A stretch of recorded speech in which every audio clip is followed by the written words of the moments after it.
que se inventó el oftalmoscopio, que vamos a hacer al final una pequeña referencia al respecto. Ya los antiguos clínicos, los antiguos oftalmólogos empezaron a correlacionar el fondo de ojo con las enfermedades sistémicas importantes, como ser diabetes o hipertensión. Entonces, para todo médico en general, sea oftalmólogo, sea pediatra, sea internista, cardiólogo u otras especialidades, el conocer el examen de fondo de ojo es muy importante, porque a partir del fondo de ojo podemos ver la vasculatura de forma directa, sin hacer un corte, ¿verdad? En este caso, uno puede ver la evolución de una enfermedad. Bien. Entonces, cuando hablamos de retinopatía hipertensiva, estamos hablando de aquel daño que se produce en la retina merced a el aumento de la presión arterial sistémica. Entonces, vamos adelante.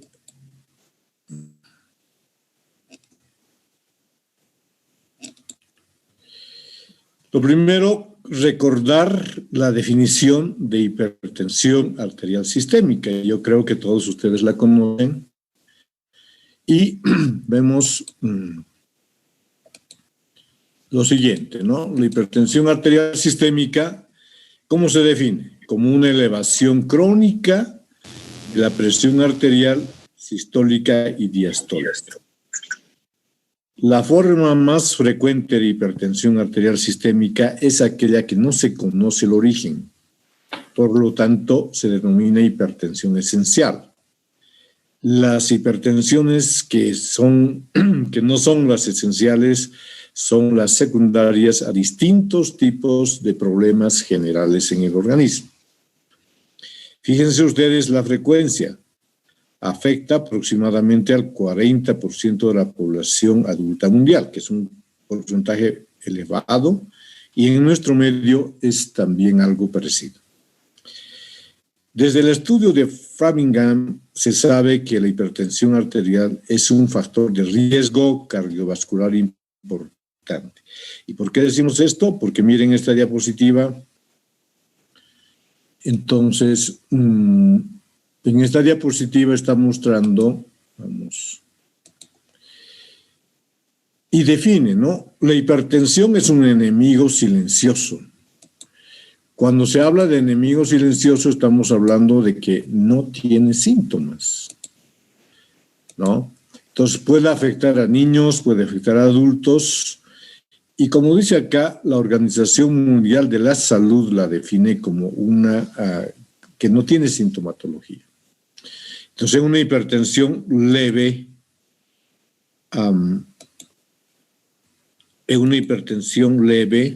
decimos que la hipertensión es asintomática, no hay ningún signo, ¿no? Y responsable ahí de cefaleas, pueden haber hemorragias o enrojecimiento nasal, pero en general no son signos directos de la hipertensión. Vértigo, cansancio fácil, etc. La hipertensión severa, cuando no se trata y hay un daño arterial, sí puede provocar fatiga, náuseas, disnea, visión borrosa, somnolencia. Precisamos que la hipertensión, además de los ojos, puede afectar al cerebro, provocando accidentes cerebrovasculares. Puede causar infarto, insuficiencia cardíaca o lesiones en el glomérulo renal. Bien, entonces no es una enfermedad que cuando uno no la cuida, pues no es benigna, ¿no? Pues aquí tenemos unos valores normales, ¿no? Desde los bebés, 60-90 la mínima, 90 la máxima, hasta los mayores de 60 años, que la presión normal tendría que estar rondando los 90 a 140 milímetros de mercurio. Pero no se olviden que los cardiólogos, según las últimas, digamos, conclusiones de este grupo de especialistas, ya aconsejan que si un adulto mayor de 60 años o mayor de 60 tiene una presión de 90 a 140 milímetros de mercurio, tendría que medicarse, ¿no? Entonces, ustedes estarían en este grupo entre 20 y 60 años y la presión normal de ustedes tendría que ser de 80 a 120. Y como decía en la anterior diapositiva, la presión arterial hay que tomarla por lo menos una vez al año. Bueno, entonces, una vez que generamos un concepto general de la hipertensión arterial, entonces entramos al tema, ¿no? Este tema corresponde a la patología retiniana. Ya dentro de la patología retiniana a un segmento que se denominan vasculopatías retinianas. De esta, las más importantes son la diabetes y la hipertensión arterial sistémica. Entonces entramos ya al tema, retinopatía hipertensiva. La retinopatía hipertensiva nos está indicando que es una afectación de la retina, como les dije anteriormente, por la hipertensión arterial sistémica. Y se define como, vamos a ver,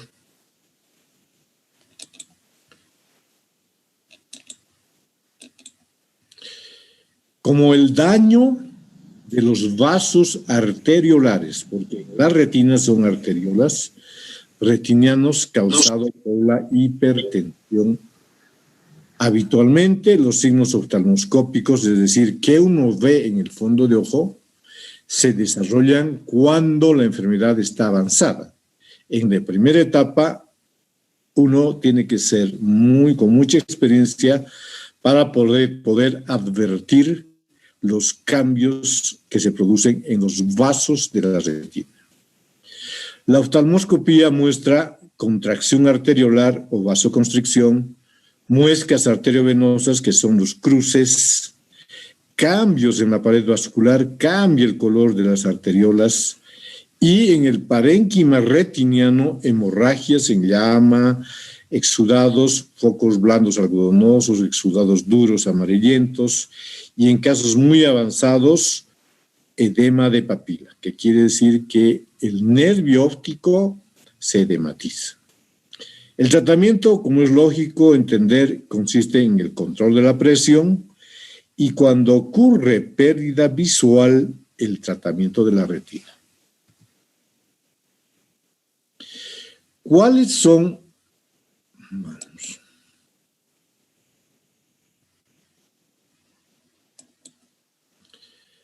¿Cuáles son los factores de riesgo de la retinopatía hipertensiva? Uno, el más importante, es que el paciente habitualmente no tiene un hábito de controlarse, al menos en nuestro medio, la presión arterial. Entonces, con mal control de la presión arterial crónicamente elevada. Ya les dije en diabetes, la hipertensión más diabetes es una mala combinación.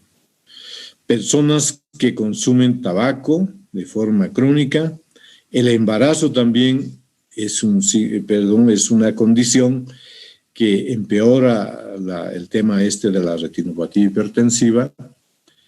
Cuando hay fallas en, por ejemplo, niveles altos de colesterol y triglicéridos también, o cuando las personas son mayores de 50 años, ¿no? 40, 50 años, ya es una edad en que uno tiene que tener más cuidado y controlarse la presión de forma permanente.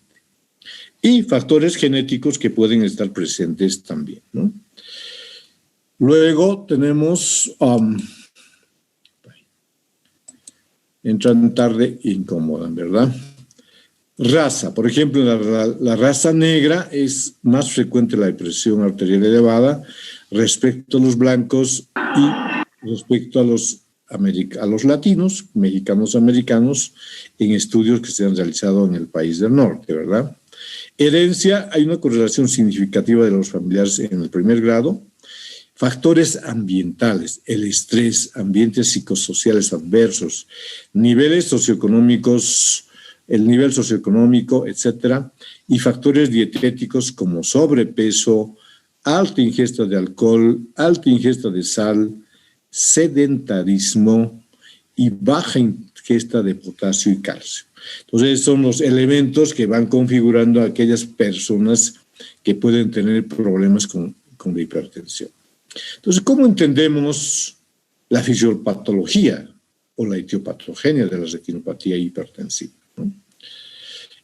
Ustedes acuérdense, en la retinopatía diabética hablábamos de qué? Hablábamos de los capilares retinianos, ¿verdad? En los capilares retinianos encontrábamos que había problemas acá, en la red capilar. ¿Recuerdan? Recuerdan que se perdían los pericitos, se engrosaba la basal y se rompía la barrera hematorretiniana. Y justamente aquí está la barrera hematorretiniana. Pero en la diabetes no. En la diabetes son las arteriolas, como está marcando acá. Fíjense, esto es lo que se afecta. Pero estos vasos sí podemos verlos. Entonces, pues, o se produce una vasoconstricción generalizada que produce una resistencia vascular periférica aumentada y como resultado presión elevada y consecuentes daños. Y fíjense que en casos ya persistentes y crónicos, no solamente que hay una vasoconstricción, sino que ya se producen cambios en la pared de la arteriola, generando un lumen estrecho que explica la hipertensión, el aumento de la presión. Y acá lo mismo, ¿no? Entonces, que tenemos que las paredes de los vasos, de las arteriolas, en los casos de crónicos, se van engrosando y disminuyendo el lumen. Entonces, aquí es la lesión anatomopatológica, no se olviden. Diabetes, lecho capilar. Hipertensión arterial en la arteriola, ¿no? Entonces, ¿qué decimos de esto? Las alteraciones que la hipertensión arterial sistémica ocasiona en el parénquima retiniano y en el árbol vascular se producen a través de dos mecanismos fisiopatológicos fundamentales. La respuesta automática y generalizada de los vasos que aumentan su tono y por lo tanto ocasionan una vasoconstricción generalizada y más adelante la hiperplasia de la pared. La esclerosis vascular reactiva, como consecuencia del estrés mecánico que sufren las arteriolas, una esclerosis vascular reactiva. ¿Por qué? Consecuencia del estrés mecánico que sufren las arteriolas por el aumento continuo de la presión arterial. Entonces, si ustedes se dan cuenta, y si quieren profundizar, pueden ver las lesiones anatomopatológicas en los vasos arteriales de la retina. Pero este no es el momento de poder profundizar en eso porque no es el momento. Pero no se olviden que el problema está en estas arteriolas. Entonces, los cambios que vamos a ver van a ser en el fondo de ojo en las arteriolas. Ahora, una vez que entendemos que el problema es de las arteriolas, entramos a la clasificación. Yo he elegido dos clasificaciones que son las más usadas y las más conocidas. La más antigua es la clasificación de la retinopatía hipertensiva de Kate y Wagener. Y la otra, un poco más actual, es la de Mitchell y Wong. La primera es la de Kate y Wagener. Entonces aquí yo tengo una pequeña referencia, ¿no? De este personaje que ha nacido, nació el siglo pasado, en 1890, el siglo XIX, y vivió hasta el 1961. Henry Wagener dedicó su tiempo de vida profesional al estudio de las enfermedades vasculares, justamente con Norman Kate, un médico clínico de la Fundación Mayo de Rochester. Ambos, como producto de sus estudios, introdujeron la clasificación que lleva su nombre. Esta clasificación se denomina clasificación de Wagener, de Kate y Wagener, que vamos a ver enseguida. Bien. Esta es la clasificación de retinopatía hipertensiva de Kate y Wagener, ¿no? Entonces, como ustedes ven, aquí hay unas columnas que clasifica por grados. Grado normal, una persona sin hipertensión, grado 1, 2, 3 y 4. Entonces, aquí correlaciona lo siguiente. Por ejemplo, cuando hay un problema de hipertensión, las arteriolas disminuyen de espesor y se vuelven más rectilíneas. Y las vénulas se vuelven más gruesas. Por lo tanto, estamos hablando de una relación arteria-vena. Y en esta relación arteria-vena se producen cambios, ¿no? En el grado 1, 1 a 2, porque 3 cuartos sería el normal, 1, 1, 2, 1, 3. ¿Qué significa 1,4 hasta cordones fibrosos? ¿Qué significa esto? Que las arterias se van haciendo cada vez más delgadas y las vénulas se van haciendo cada vez más gruesas. ¿Por qué? Por el tema de la hipertensión. Ahora, en la retina podemos encontrar signos oftalmoscópicos como las hemorragias. ¿Recuerdan de diabetes, no? Veíamos hemorragias de exudados, algo parecido, aunque no de la misma causa etiopatogénica. Las hemorragias en el primer y segundo grado no se producen. Y en el tercer grado, sí. Cuando empiezan a haber hemorragias y exudados, entonces ya hablamos de un tercer grado. Y un cuarto grado, ni que se diga. Cuando hay exudación, cuando ya se rompe la barrera hematorretiniana, quiere decir que el problema vascular ya está más avanzado. Primer y segundo grado no hay exudados, no hay manchas blancas, solamente hay una vasculopatía. Solamente los vasos están alterados, pero no hay sangre ni hay exudados. Pero en la retinopatía grado 3 y 4 sí hay exudados. Hay pequeñas manchas blanquitas y manchas rojas. Edema de papila, mejor dicho, papiledema, no hay en ninguna de las cuatro, de las cuatro solamente en el grado 4 hay edema de papila. ¿Y cómo hablamos? Pero cuando hay una arterioloesclerosis, entonces hablamos y vemos y describimos el reflejo arteriolar. Entonces, cuando es normal el vaso sanguíneo, hay una línea amarilla fina en la columna roja de sangre con la luz que entra del oftalmoscopio. En el grado 1, esa línea se ensancha. En el grado 2 ya se ensancha más, ya no se ve la columna de sangre. En el grado 3 ya se aprecia la arteriola de un color blanquecino, por eso se dice hilo de plata. Y en el grado 4 ya los vasos son cordones fibrosos donde no se ve la columna de sangre. ¿Y qué pasa con los cruces arteriovenosos? No se olviden que las arterias se cruzan con las venas. Entonces, ahí hay que buscar también la patología. Yo les voy a mostrar enseguida imágenes, pero les quiero describir esta clasificación. Entonces, los cruces, en el grado 1, hay una ligera depresión de la arteria sobre la vena. En el grado 2, la depresión es un poquito mayor. En el grado 3 ya se producen pequeñas desviaciones o desaparece la la vénula debajo de la arteria, porque está apretando mucho. En el grado 4 lo mismo. Entonces pasamos a describir eso, justamente los cruces arteriovenosos, ¿no? Entonces, por ejemplo, en el grado 1, la arteriola está apretando la vena, pero apenas se nota una desviación, ¿no?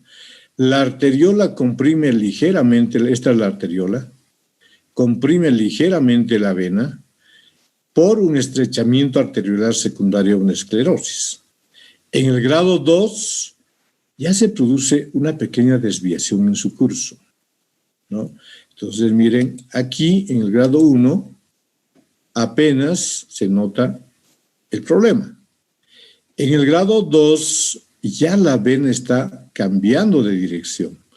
Y fíjense que está más oscura y más gruesa que la arteriola. En el grado 3, mire, los bordes están aguzados.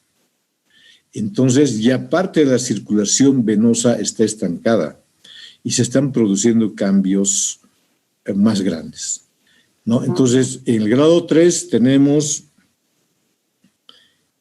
un aguzamiento de los bordes de la vena. Fíjense que la arteriola está más blanca porque está esclerosada y está generando un problema mayor de tipo vascular. En el grado 4, miren, son cordones fibrosos y fíjense cómo la vena está como partida en dos, ¿no? Entonces esto ya es más grave, ¿no? Y esto es lo normal. Entonces, cuando hacemos el examen de fondo de ojo, tenemos que valorar, además de los vasos arteriales y venosos, los cruces arteriovenosos. Muy bien. Entonces, miren, aquí en un ejemplo podemos ver claramente cómo esta es una fotografía, cómo la arteriola tiene un brillo más grande, está más oscura, más clara, diríamos, está más blanca, y cómo la vena se deforma. ¿Vean?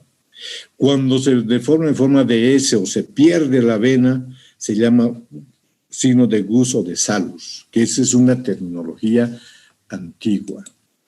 Y acá tenemos lo mismo, si ustedes se fijan, es lo mismo. Miren cómo la arteriola presiona y la vena cambia de dirección. Lo mismo se puede apreciar aquí en una angiografía, que es la angiografía de esta, ¿no? Ahora, entonces, ¿qué es lo que pasa en este caso? Hay una compresión venosa severa. Entonces, lo que yo les estoy mostrando ahorita es justamente las lesiones oftalmoscópicas de las arteriolas y la retina en la retinopatía hipertensiva. Les he mostrado los cruces, aquí les estoy mostrando unas fotografías. Entonces, compresión venosa severa, esto ya es más avanzado. Es un cruce arteriovenoso que es pretrombótico, que va a generar trombosis. Y aquí lo mismo, miren, vasos más rectilíneos, venas más gruesas, y aquí vemos una constricción, estrechamiento arteriolar focalizado. Aquí vemos un cruce patológico, vemos hemorragias, exudados, etcétera, y acá lo mismo, ¿no? Entonces ya la situación está aquí peor, ¿no? Hemorragias, exudados, venas muy gruesas, arteriolas muy delgadas, etcétera. Acá lo mismo. Miren cómo los vasos están como rectilíneos, que normalmente estos vasos tienen una curvatura. Y aquí fíjense una arteriola prácticamente que aparenta ser un cordón fibroso y está la vena como partida en dos. Y este ya es un grado 4 muy avanzado de retinopatía hipertensiva. Aquí vemos estrechamiento, o sea, ahorita ustedes, digamos, aprendan la terminología, ¿no? Estrechamiento arterial aquí, zonas de compresión focal y arteriovenosa. Acá lo mismo. Aquí miren cómo la arteriola está cursando, desaparece y vuelve a aparecer. Este estrechamiento arterial en los casos leves puede ser solamente de un tiempo, pero después se puede hacer permanente. Acá lo mismo, miren, cómo la arteriola sale, desaparece la arteriola y vuelve a aparecer. ¿Por qué? Porque se produce una vasoconstricción focalizada y se generó esa lesión oftalmoscópica. Bueno, eso sería un poco para entender. Primero, la clasificación de Katie Wagener. Les he mostrado los cruces arteriovenosos, las lesiones que aparecen en el fondo de ojo, y esta clasificación de Mitchell y Wong es más práctica, porque no le da tanto, digamos, tantos detalles, porque ustedes con la de Katie Wagener se van a marear. Y dice que hay 3 tipos de retinopatía hipertensiva: la leve, la moderada y la maligna. Entonces, en la leve hay un estrechamiento arteriolar generalizado, se está empezando el problema, y focal. Pueden haber cruces de primer grado y las paredes arteriolares están más opacas, ¿no?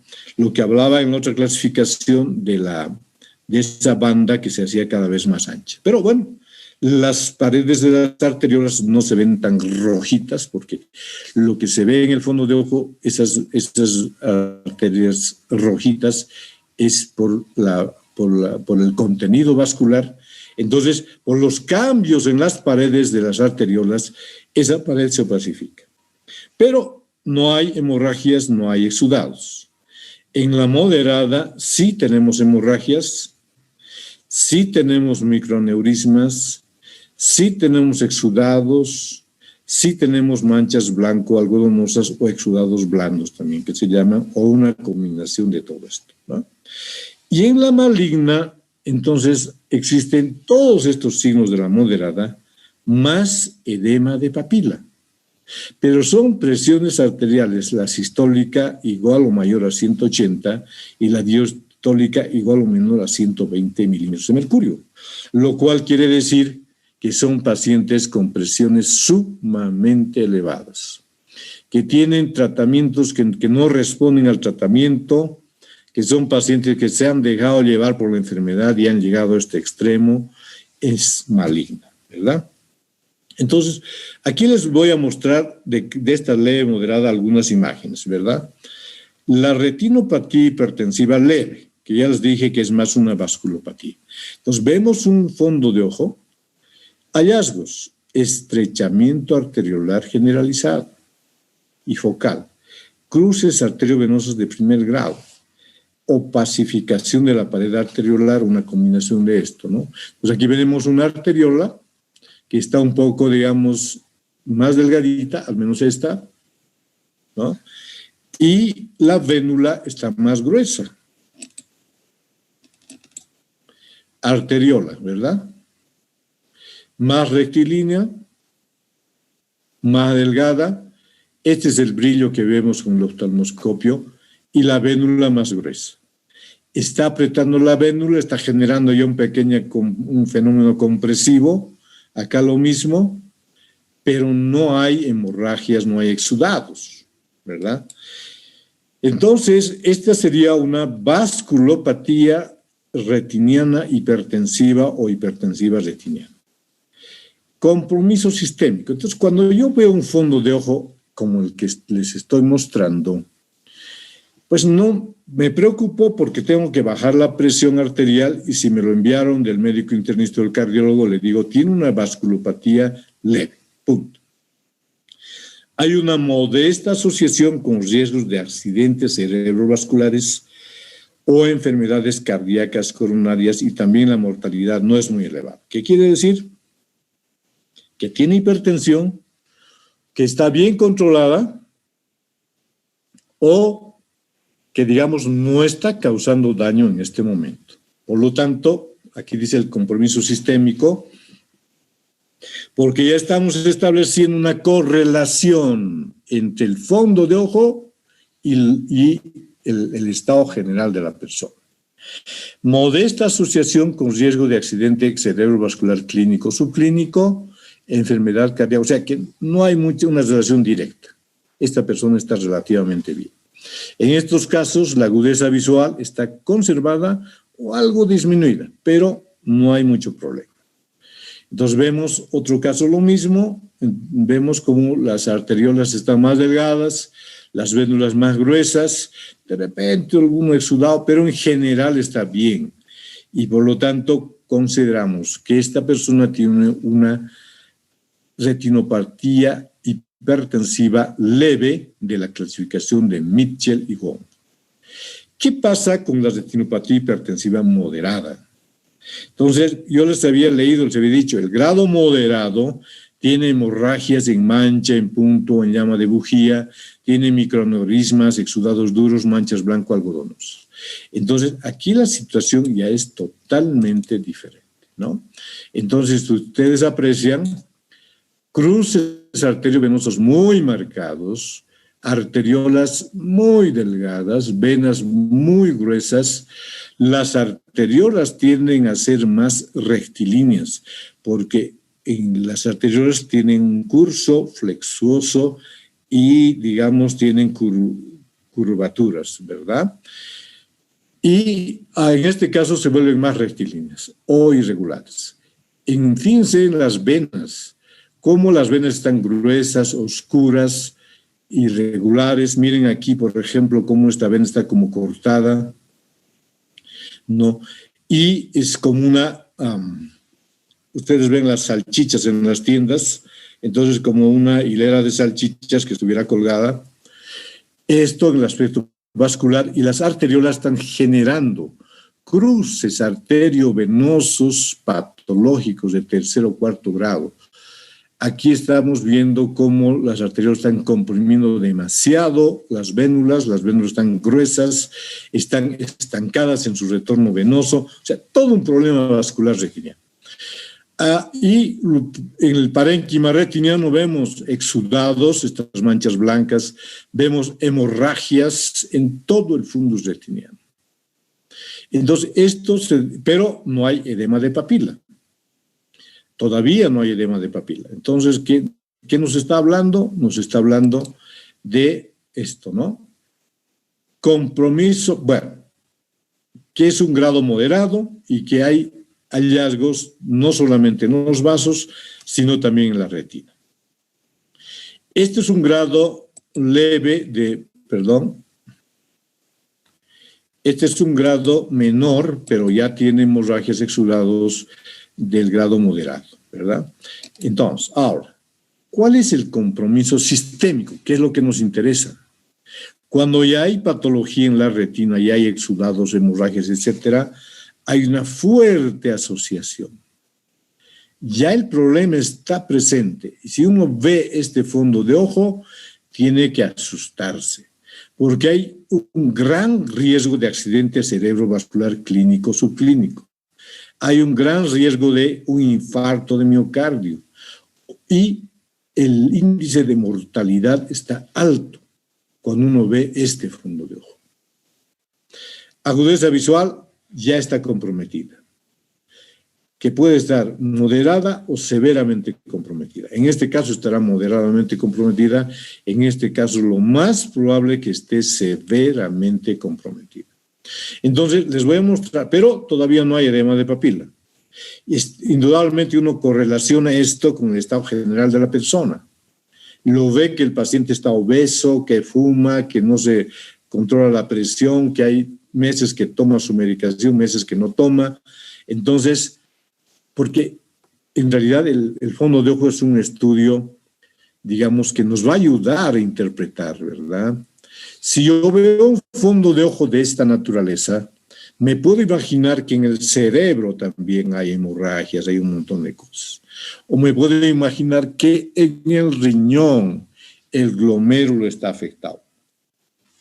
Entonces, esa es la importancia del fondo de ojo, ¿no? Y cuando yo estudio los niveles de albúmina, cuando estudio, digamos, otros elementos neurológicos, puedo empezar a encontrar ya otros problemas además del retiniano. Ahora, por ejemplo, otro ejemplo de un problema moderado, ¿no? Estrechamiento. Les voy a mostrar imágenes para que ustedes cuando hagan un fondo de ojo establezcan esta relación. En el leve no hay exudados, no hay hemorragias, no hay nada. Solamente patología vascular. En el moderado ya es esto, ¿no?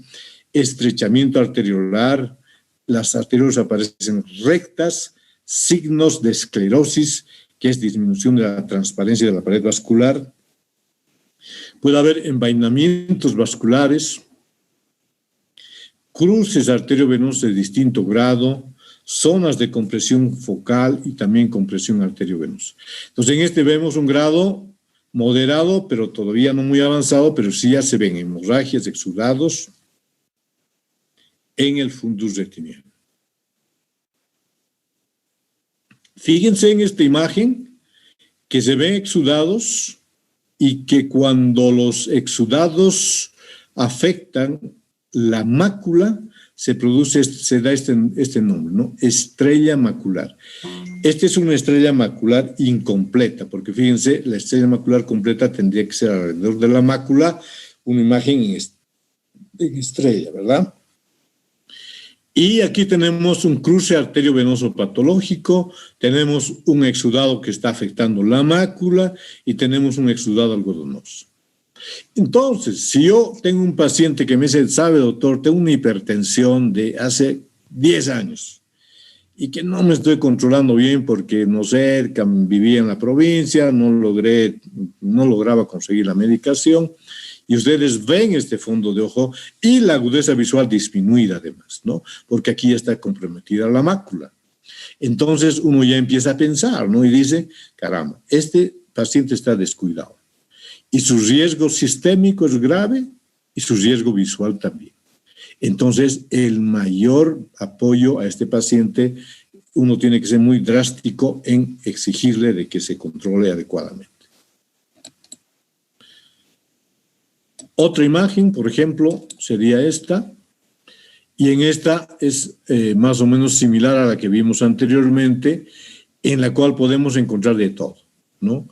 Venas gruesas, estrechamientos, cruces arteriovenosos, hemorragias, exudados, etc.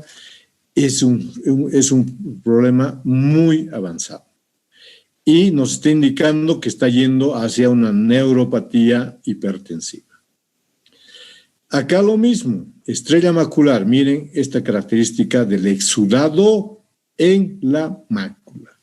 Estrella macular, y fíjense los exudados aquí aislados, y el nervio óptico ya está un poco borrosito, pero todavía no está edematizado. Hemorragias retinianas, exudados duros, exudados algodonosos y estrella macular. Sería la terminología que el médico va a anotar en su historia clínica, ¿verdad? Entonces el paciente va a decir fondo de ojo, relación arteria-vena aumentada, cruces arteriovenosos de segundo y tercer grado, exudados algodonosos, hemorragias aisladas, estrella macular. Entonces, cuando el siguiente médico lee ese relato del nervio óptico, dice, caramba, este es un grado moderado de la clasificación de Mitchell y Wong. Por lo tanto, puede haber un compromiso sistémico muy severo. ¿Y qué pasa en la retinopatía hipertensiva maligna? Aquellos casos refractarios que no responden al tratamiento, personas que no cumplen con las indicaciones médicas, personas que son obesas, sedentarias, que beben mucho, que fuman demasiado, etc. Entonces, estos pueden llegar a la retinopatía hipertensiva maligna. Entonces, en la retinopatía hipertensiva maligna los hallazgos son lo mismo que en la moderada, pero se añade el edema de papila, que sería el edema de papila. El compromiso sistémico está fuertemente asociado con la mortalidad. O sea, cuando uno ve este problema y está viendo que el nervio óptico está afectado, está pensando en que hay además un problema neurológico, una neuropatía óptica existe en este caso. Y la agudeza visual está severamente disminuida. En este caso podemos apreciar cómo existe un edema de papila hemorrágico y cómo los vasos están totalmente alterados, etc. Y uno ve esto, el paciente está viendo muy poco, está disneico, está muy mal, entonces tiene un mal pronóstico de vida. Entonces estos pacientes a veces no salen de los ambientes hospitalarios porque fallecen. Entonces, ¿cuáles son los mecanismos? Isquemia, aumento de la presión intracraneal, encefalopatía hipertensiva, o sea, el problema ya central, un riesgo aumentado de mortalidad, y aquí sí el manejo de los hipertensivos tiene que ser brillante. Otro caso lo mismo, miren, venas gruesas, arteriolas delgadísimas, estrella macular, un grado de edema, esta parte está edematosa, ya está empezando el problema, y corresponde a una hipertensión arterial maligna. Se observan los grupos, todos los signos que ya hemos mencionado, más edema de papila. Entonces, la hipertensión maligna, no se olviden, tiene que haber edema de papila. Otro ejemplo de cómo se ve la retina más circunscrita, con hemorragias, vasos totalmente alterados, exudados, etc. Y estos casos son de hipertensión maligna. Aquí tenemos otro sacado de un médico que se llama Musi Mendoza, es un venezolano que se dedica mucho a estos aspectos. Y fíjense acá, retinopatía hipertensiva acelerada maligna, manchas algodonosas, exudados duros que son bien delimitados. Los exudados duros son muy bien delimitados en sentido de el borde, ¿no? Los blandos son más delicados, diríamos, ¿no? Por eso se llaman algodonosos. Estos pueden desaparecer en algunas semanas, estos tardan más. Pero aquí el tema sería el edema de la papila, ¿no? Y cuando le hicieron una tomografía, encontraron como complicación un hematoma intracerebral primario, que además había una hipertensión endocraniana y papiledema. Entonces, estos pacientes son, digamos, que corresponden a un equipo de profesionales, cardiólogos, neurólogos, oftalmólogos, internistas que están peleando contra esta enfermedad cardiovascular que le puede llevar a la muerte. Entonces, ustedes como alumnos están aprendiendo que la retinopatía hipertensiva puede ser leve, puede ser moderada y puede ser maligna. Y entonces, esta clasificación me gusta porque está muy bien delimitada, ¿no? Y clínicamente asociada, porque al mismo tiempo que uno está viendo el fondo de ojo, entonces se está, digamos, alertando que la hipertensión no está bien controlada y que debemos aumentar nuestro interés en ese aspecto, ¿verdad? Bueno, entramos al tratamiento. Entonces, no hay un tratamiento específico así, claro, pero sí uno debe recomendar que primer punto es controlar la presión adecuadamente. Pedir al paciente que lleve hábitos de vida saludables. Controlar el peso, disminuir la sal, ejercicio físico moderado y regular y la administración de fármacos antihipertensivos. Es importante medir regularmente la presión arterial para controlar adecuadamente y seguir el tratamiento. Mantener los límites de presión arterial dentro de los límites normales, de esa manera se podrá evitar el daño que la hipertensión arterial produce en cerebro, en riñón y en los ojos. En los casos de retinopatía hipertensiva aguda, maligna, etcétera, se está en una situación de urgencia. El tratamiento tiene que ser hospitalario y el oftalmólogo es parte del problema, pero en realidad más ve las complicaciones que son cuando se producen oclusiones vasculares, venosas, etcétera. Y que es el tema de la próxima clase, ¿no? Entonces, pero esta es la noción general. Existen otras lesiones, bueno, entonces hasta aquí la hipertensión arterial y los distintos tipos de hipertensión. Pero además de estos, hay otras lesiones que se pueden producir y que son estas, ¿no? Al margen de la hipertensión arterial sistémica puede generar macroneurismas, que se denominan macroneurismas arterial retiniano. Por eso dice acá, es un cuadro, cuando encontramos un macroneurisma, decimos que es un cuadro asociado a la hipertensión arterial sistémica, que se presenta entre los 60 y 60 años en esa etapa de la vida, y la mayor parte, el 65%, está asociado a la hipertensión arterial, son bilaterales en el 10%, o sea, no todos, y mayor frecuencia en mujeres. Entonces, ¿qué son los macroneurismas? Son dilataciones fusiformes, se están viendo acá, de grandes arterias y arteriolas, y la afectación de la visión se debe a una hemorragia que generalmente se produce y al edema macular. El edema retiniano puede extenderse a la mácula y provocar una grave alteración de la visión y puede aparecer además exudados duros.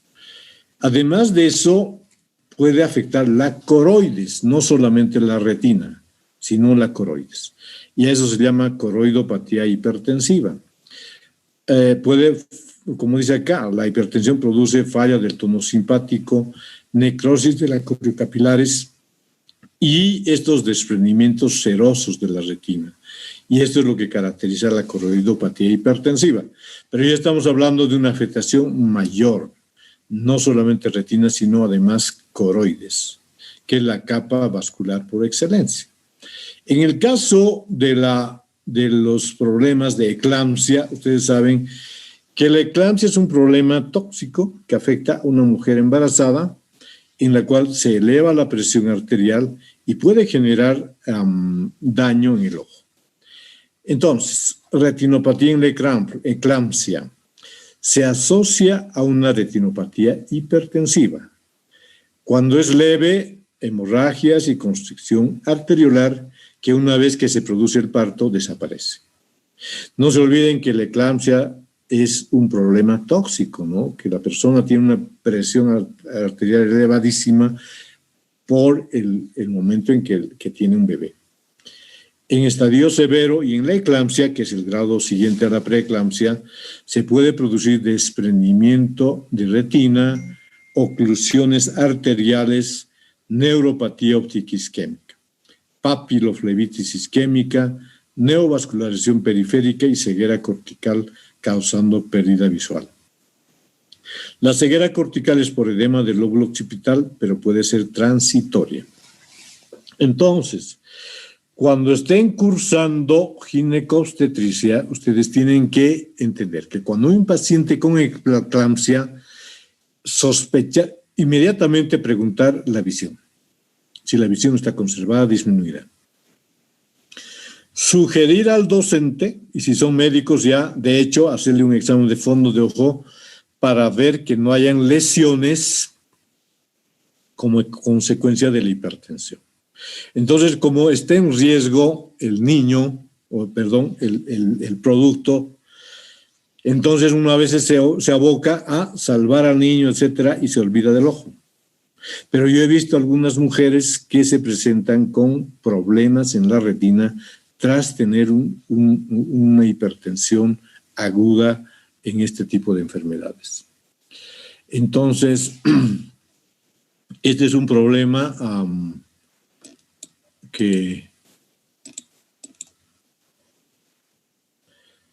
vamos a ver.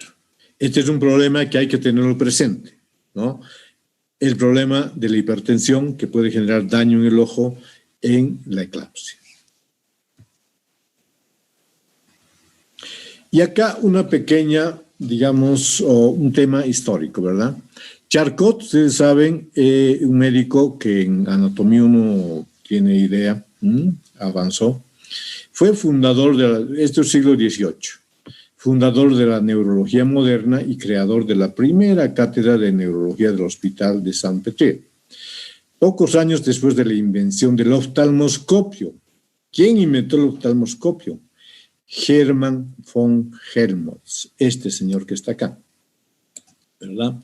Él fue el inventor del oftalmoscopio. Entonces, una vez que se inventó Helmholtz, entonces, una vez que se inventó, y este es Charcot, bien, él inventó el oftalmoscopio y nos dio la oportunidad ¿de qué? De poder ver dentro del ojo el sistema vascular. Entonces, cuando vemos dentro del ojo sin hacer un corte, ¿no? Estamos viendo los vasos en la hipertensión, en la diabetes y en muchísimas enfermedades. Y es un examen que no es cruento y solamente requiere del oftalmoscopio. Por eso la oftalmoscopía y los oftalmoscopios en el quehacer del médico general, del médico internista, son muy importantes.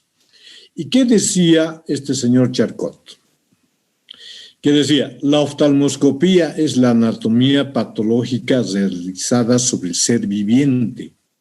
Por lo tanto, es la anatomía patológica viviente. Y este señor es del siglo XIX. ¿Y cómo tiene vigencia hasta ahora? Porque por más que tenemos en la actualidad tomografías, resonancias, etcétera, nada se cambia con la clínica. El clínico que tiene en sus manos el detalle de examinar al paciente desde la cabeza hasta los pies y que utiliza adecuadamente la oftalmoscopía es un médico que merece ser llamado tal, ¿verdad? Porque después uno se convierte en tráigame su radiografía, tráigame su ecografía, tráigame su tomografía y no está viendo al paciente, está viendo placas. Y eso es lo peor que puede pasar a un médico y que le quita la esencia del ser médico. Bien, entonces con esto hemos acabado y cualquier duda, cualquier pregunta pueden hacérmela. Y está también el doctor Alfredo para poder absorberlas. Bueno, jóvenes, ¿alguna pregunta?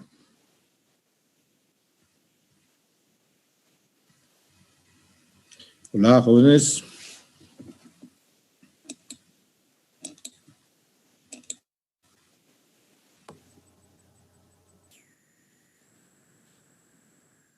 De los signos de la hipertensión arterial leve, te decía ese momento, pero no me prestaste atención. Menciona, ¿no? Cefalea, menciona mareos, esas cosas. La parte de oftalmología es importante que tomen en cuenta que la hemorragia subconjuntival es un signo de un probable aumento de la presión arterial, ¿no? Y es un hallazgo pues muy frecuente en personas con hipertensión arterial que no está bien controlada, ¿no? Es muy frecuente.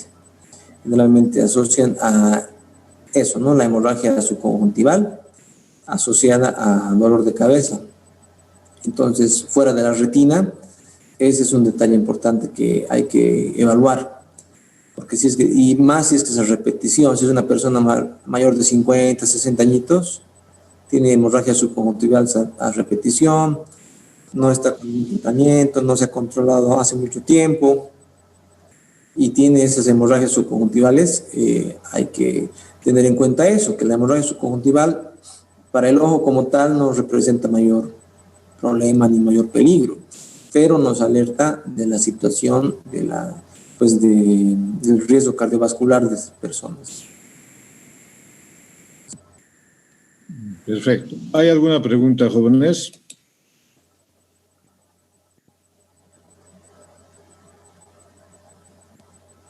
¿No hay preguntas? A ver, Jorge Bryan. Jorge. Sí, doctor. Buenas noches. Buenas noches. ¿Qué entendiste de la retinopatía hipertensiva en grado moderado?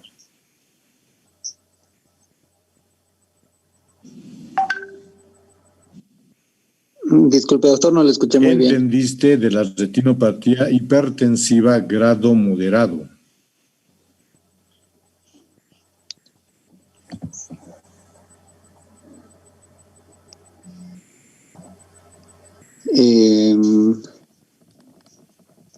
¿Qué conclusión sacas? ¿No? Porque he estado desgajándome para explicarles. Y si no hay preguntas, quiere decir que de repente estuvieron en otras cosas. Naira Sangüesa. Grado leve o moderado, ¿no, doctor? Naira. Doctor. Naira Sangüesa. Naira. Doctor. La misma pregunta. ¿Puedes poner tu pantalla? Sí, ahorita.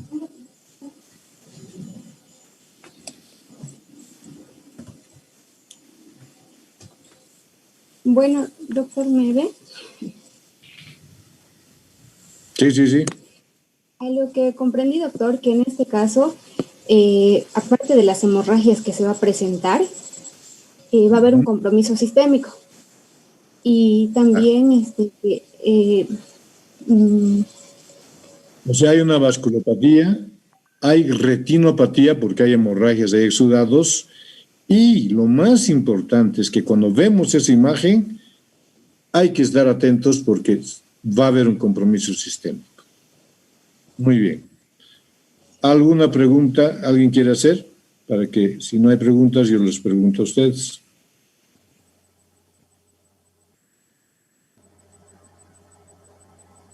Aleatoriamente.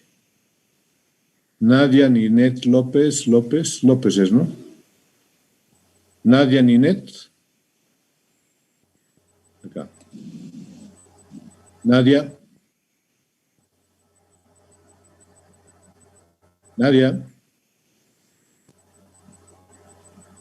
Nadia, ¿puedes encender tu pantalla?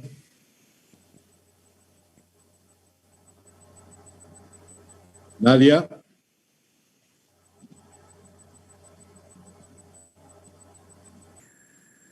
Nadia. Está más, hace actos de presencia, pero ella está en otras actividades. Sola Mariana.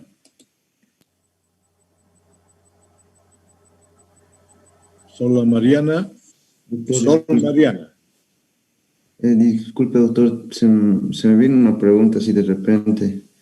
Usted mencionó que muchas veces puede combinarse la diabetes mellitus con la patología de hipertensión arterial, ¿verdad? Sistémica, y que esos cuadros son muy agresivos supuestamente para el paciente.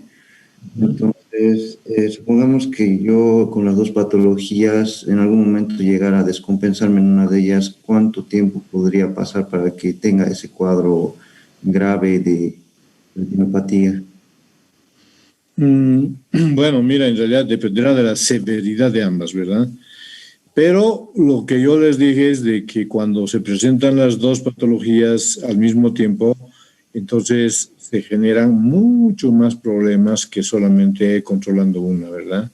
Entonces hay que ser muy cuidadosos de estar siempre tomando la presión arterial, haciendo exámenes de laboratorio para que no coincidan ambas. Y tratando de que la gente lleve una vida más saludable, ¿verdad? Esa sería un poco la respuesta, porque en realidad aventurarnos a precisar un cuadro es medio difícil, ¿no? Porque esto más que todo uno de los hospitales ve, ¿no? Que pacientes con diabetes de pronto empieza a subirles la presión, entonces, les complica mucho, porque hay que controlar dos cosas. Y el paciente está cada vez peor.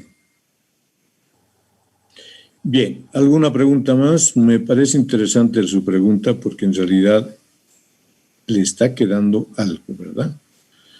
¿Alguna pregunta? Sol Mariana, ¿dónde está? Sol Mariana. Buenas noches, doctor. Tengo una pregunta. En cuanto, si vemos hemorragia ya causada por la retinopatía diabética, ¿debería tener algún tratamiento específico o no? Bueno, ¿me estás preguntando la diabética? No, en la hipertensiva, doctor. Ya. Claro, mira, en realidad lo que más que todo el oftalmólogo no trata este problema, ¿no? Lo útil de esto es ver cómo el clínico y el oftalmólogo también, de hecho, ¿no?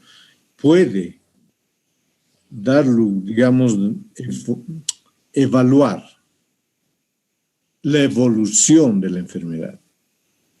Si tú tienes un paciente que tiene una presión que la quieres controlar y el paciente no se deja, etcétera, le haces un fondo de ojo y estás solamente con la vasculopatía hipertensiva, no con la retinopatía hipertensiva, estás tranquila.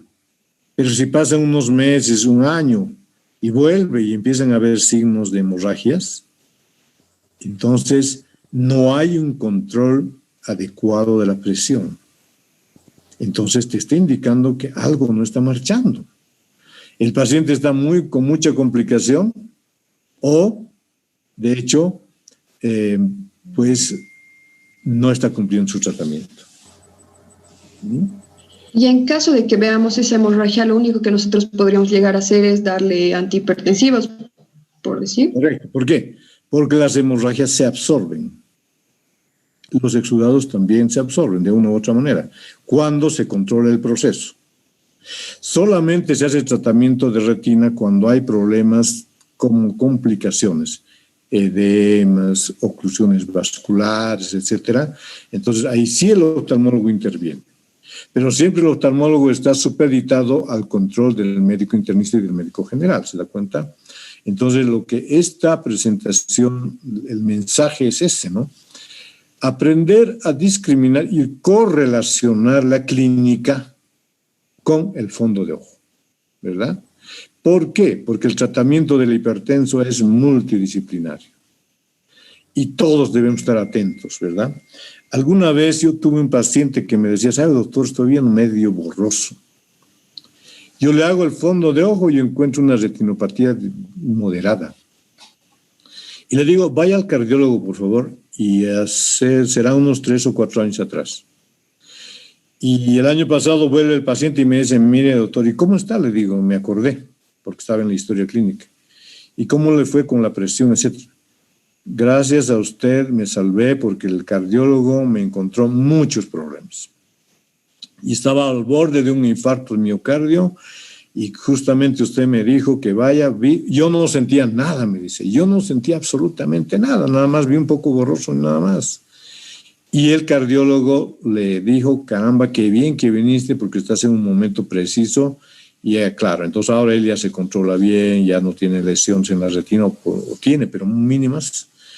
Y ese es el valor del fondo de ojo y de estar siempre presente en la mente que se puede controlar de esa manera. ¿Me entendiste, verdad? O sea que en otras palabras, digamos, a una hemorragia no va a estar pensando en que el oftalmólogo le va a hacer una aplicación de láser o algo para que la hemorragia desaparezca. Normalmente eso no se hace. Está bien, doctor, gracias. ¿Alguna otra pregunta, por favor?